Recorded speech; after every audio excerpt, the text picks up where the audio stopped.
What it do is DOA back with another episode of Putting Shit Together. Today, we going over some of these good Bible verses, man. Shout out to Jay Palmer. Jay Palmer, part of the League of Shadows, man.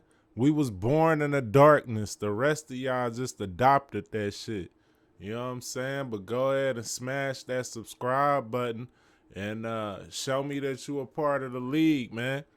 We be covering this biblical text in a little bit different way. We on the esoteric meaning of these biblical texts and these biblical concepts, man.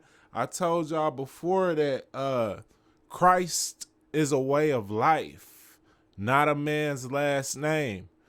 So we gonna look at some of the ways in which you can decipher this for yourself. And we just gonna start from the beginning, from the origin, from the Genesis, as they say. In Genesis, the root of Genesis also sounds like genitals. And I've told y'all that the Christ consciousness, the path to enlightenment, it all stems on moving this sacred energy through your 7 chakras of your spine. But the thing is, where the sacred energy originates is down in the genitals, down in the genitalia. You see, that's where we raising up this energy, this christening, this Christ oil, this colostrum, if you will. We raising it up into the crown of our heads. So it's interesting that the Bible itself begins with a book called Genesis and ends with a book called Revelations. So Genesis being like the genitals, Revelation being like the mind, the brain. That's where the revelations occur. So the book itself, just if you flip from cover to cover, you can see that it coincides with what I'm telling you about moving this sacred energy or sacral energy up to the crown of the head to have a revelation. So we can see right here on the page, genital pertaining to sexual reproduction, from the Latin genitalis pertaining to generation or birth, fruitful, okay? To beget, to give birth. The organs of generation, right? The Latin root of Genesis is what they say, Genesis, which means generation or nativity. It's derived from the Greek word Genesis, meaning origin or creation. So this is where this sacred energy originates.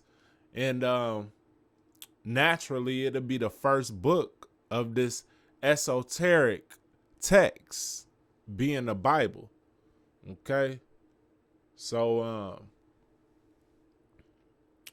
also, another word widely used in Christianity and religion is testimony, right? Testimony also sounds like testes, which is also the genitals, right?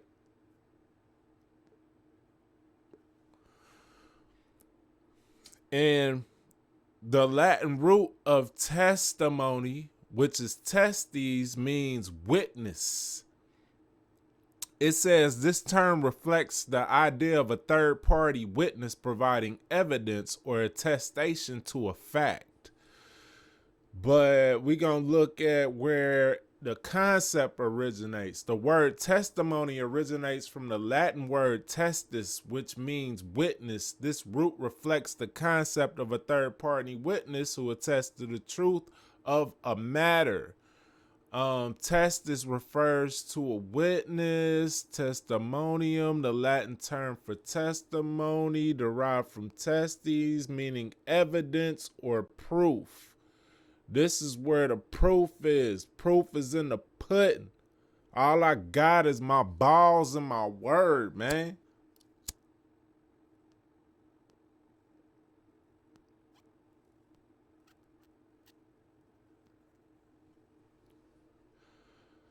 It says the term testimony has been used since the 14th century in English, initially referring to a solemn declaration or sworn statement made by a witness. The connection between testis and testimony emphasizes the role of a witness in legal and religious contexts, where attestation to the truth is crucial. Trying to get to... Let me see. Okay. All right. Now we look at the Latin root of testicle, which is testiculus, which is a diminutive form of testis, meaning witness, right? It says right here, historical context.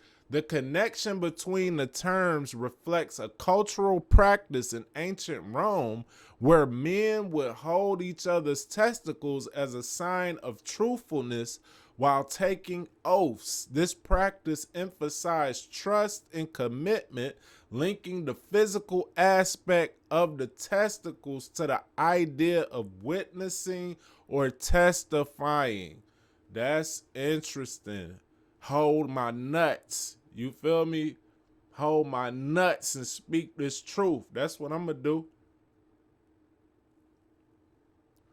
Okay, so we holding our nuts and speaking the truth, right? You can see evidence of this in the Bible. That practice that we just read about is in the Bible itself. This is from Genesis 24, I believe.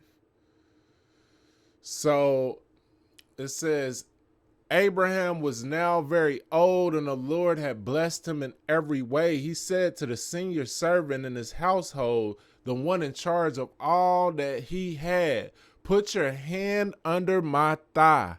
I want you to swear by the Lord, the God of heaven and the God of earth, that you will not get a wife for my son from the daughters of the Canaanites, among whom I am living, but will go to my country and my own relatives and get a wife for my son Isaac.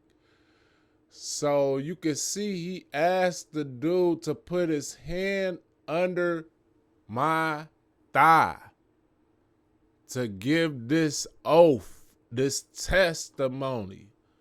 Only do not take my son back there. So the servant put his hand under the thigh of his master Abraham and swore an oath to him concerning this matter. So he swore on the nuts, on my nuts, bro. That's interesting, right? Okay. But moving along. So we got to the bottom of the testimony in the Genesis being related to the genitals, being the origin or, the place of origin and the rising up of the sacred energy. Now, the colostrum. Okay, we're going to look into this because colostrum is also related to Santa Claus, and we gonna make this connection. This is all we all speaking about. This Christ oil that we supposed to be controlling and using to be born again. This is what rejuvenates our being. This is what can rebirth us, is this process right here. Y'all know I'll be harping on it, right?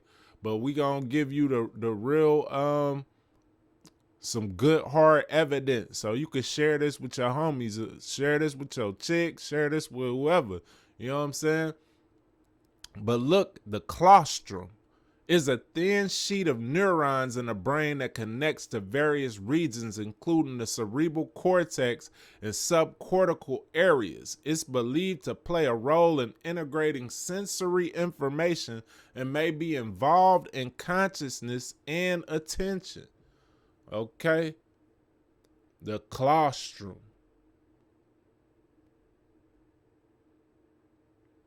The role in consciousness. It is hypothesized to play a significant role in consciousness and attention by integrating sensory information from various modalities.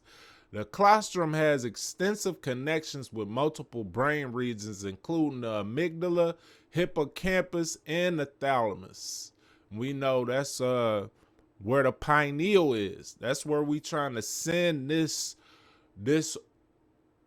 sacral energy to the hippocampus, thalamus, the pineal, so we can unlock the right side, the right hemisphere of our brain, and we can transcend into the higher spiritual regions of our being, right?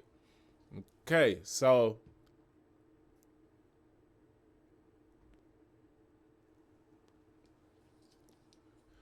I found a good website to, break this down. I might not be the most eloquent person, so I use this assistance when needed. So, energy movement up the spine is what it's saying. Meanwhile, we know, I've told y'all in other videos, the spine has 33 vertebrae. 33 vertebrae. We know this number 33 often used. Y'all know the Masons got 33 degrees, right, of masonry. But in the Bible, in the biblical sense, the 33 is Jesus's age at the time of his crucifixion.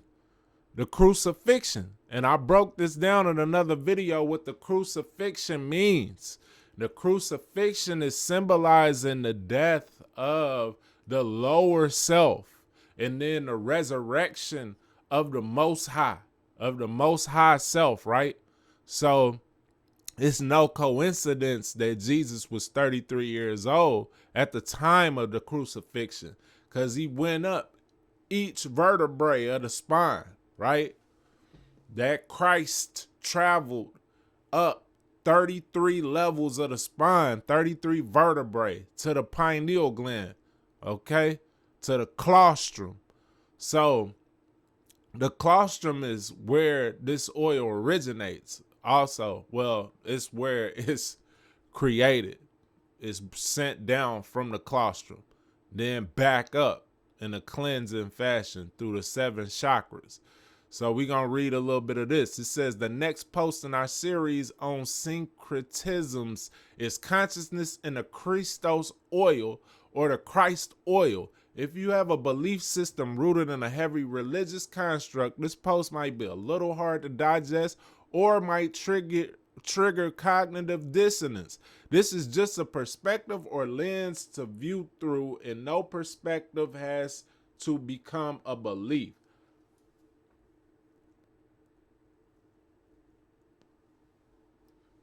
Around the age of 12, the claustrum, a thin sheet-like structure in the brain, secretes a psychophysical oil when the moon enters your sign, your sun sign, each month. So each month when the moon enters your sun sign, your brain secretes this oil. It then travels down the spine to the sacrum bone, down to the genesis, to the genitals, to the testes, where if preserved can be resurrected and raised back up into the brain. By opening the 7 chakras and preserving this oil by avoiding acidic foods and liquids which destroyed the oil, as well as retaining sexual energy and fluids, one has the ability to use the power behind of this retained energy, kundalini, to raise it from the sacrum base of the spine to the crown chakra in the brain to attain a state of enlightenment. Okay, this says from the Book of Wisdom, Volume 1. The colostrum, in quotation, Santa Claus, produces the fluid which then goes to the pineal and pituitary gland. The pineal gland electrically charges the fluid. That's the male part. The pineal gland is the male gland in the brain. Electrically charges this fluid. The pituitary gland magnetically charges it. The female, that's the Mary and the Joseph. Joseph being the pineal gland, Mary being the pituitary gland.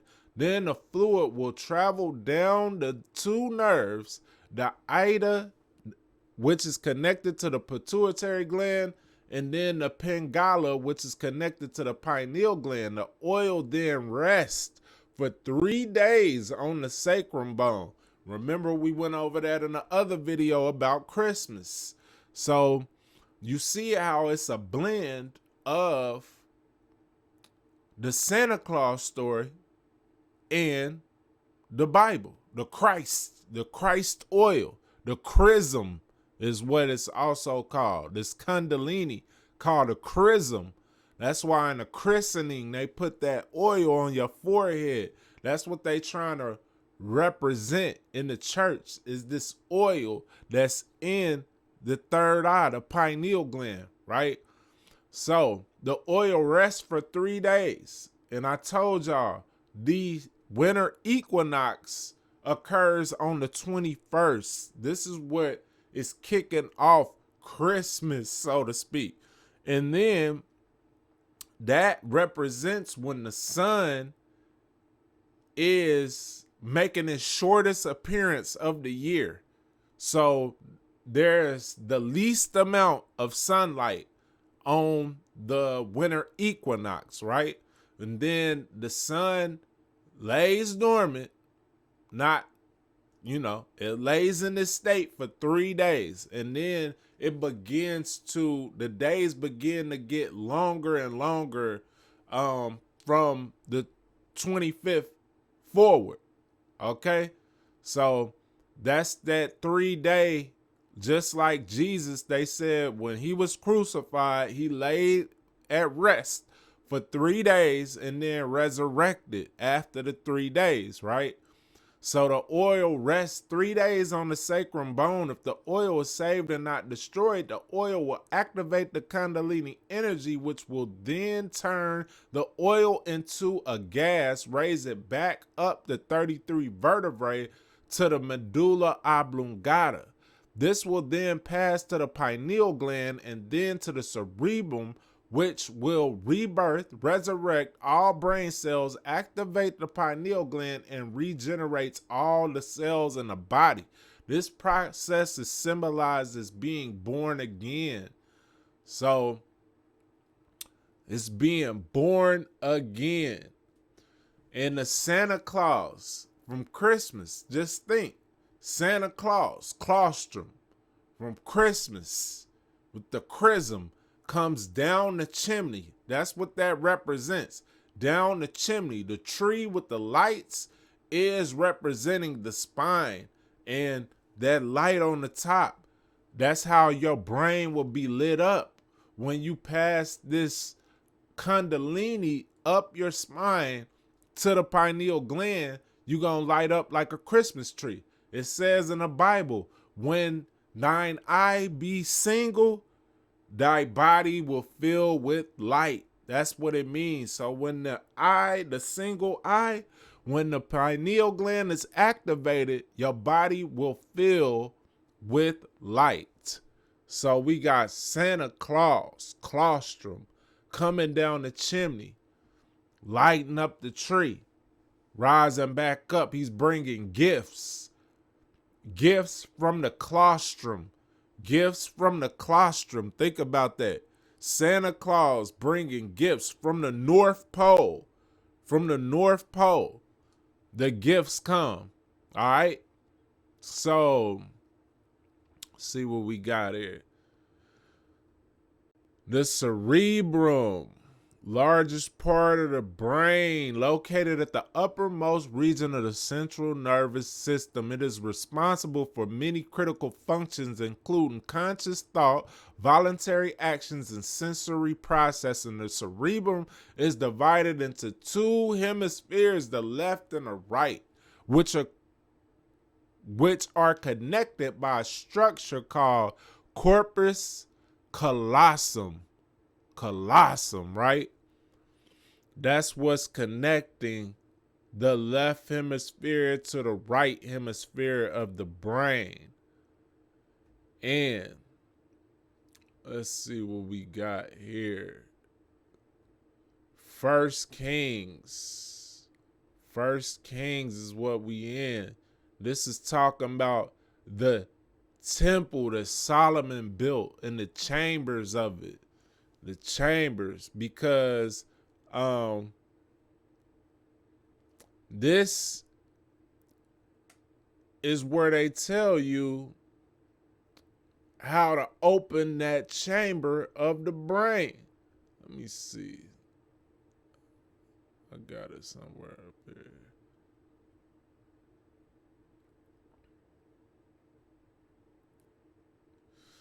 But look, that temple is to be opened up by passing this energy to the right hemisphere of the brain. That's going to unlock the higher spiritual realm of thine self, okay? We're going to go to Revelations 5 real quick, though, and you can see a description of this. It says, "Then I saw in the right hand of him who sat on the throne a scroll with writing on both sides and sealed with 7 seals." 7 seals is these 7 chakras. Every chakra's got a symbol associated with it, a seal associated with it. And it says, "Then I saw in the right hand of him," the right hand of him, that right hemisphere of the brain, right? "Who sat on a throne with a scroll with writing on both sides and sealed with 7 seals." In some versions of the Bible, it says with writing on the spine, sealed with 7 seals. "And I saw a mighty angel proclaiming in a loud voice, 'Who is worthy to break the seals and open the scroll?' But no one in heaven or on earth or under the earth could open the scroll or even look inside it. I wept and wept because no one was found and who was worthy to open the scrolls or look inside. Then one of the elders said to me, 'Do not weep. See, the Lion of the tribe of Judah, the Root of David, has triumphed, and he is able to open the scroll and its 7 seals.'" The Lion of Judah is able to open these 7 seals and the scroll, right? So there we go. Let me see what else I pulled up here I wanted to share with y'all. The betrayal of Jesus, the 12 disciples, the 12 different zodiac signs being represented by these 12 disciples. But we're going to look at this real quick, the DMT. I mentioned that in the other video. The DMT is produced in the brain. Let me see if they speak on that here. I don't know why I saved this page if they didn't. The DMT. They call it the God particle, though. And I'm gonna have to get that. We gonna go into that on another video though, cause it's probably a rabbit hole. But I had that pulled up like I wanted to share something with y'all, but we done went over so much already. See, we already at 25 minutes in. But yeah, remember from Genesis to Revelations. This is what the esoteric book. This is the order of the esoteric book. Jesus, age 33, being crucified and resurrected, just as this chrism, the chrism oil, can regenerate and resurrect your body. You could be born again by passing through these 7 seals and moving that energy to the right hemisphere of the brain. I'm going to do another video on this. We're going to be doing a lot of videos on this, not this in particular, but the concept as a whole, because I want the Shadow League, man. I want all my rounds to be born again. I want everybody to be vibrating on their highest realm of consciousness. So we going to cover this because this is real power right here. You know what I'm saying? If we can all do this, activate this, we can cleanse our body. We can rebirth ourselves. We can be the highest form of ourself. You see? And that's what I want for all my people, man. Y'all know. Y'all already know what it is. It's always a pleasure to have y'all, man. It's peace and love, love and light. Love and light, wisdom and insight. DOA. Putting shit together. To the next episode, y'all. Peace.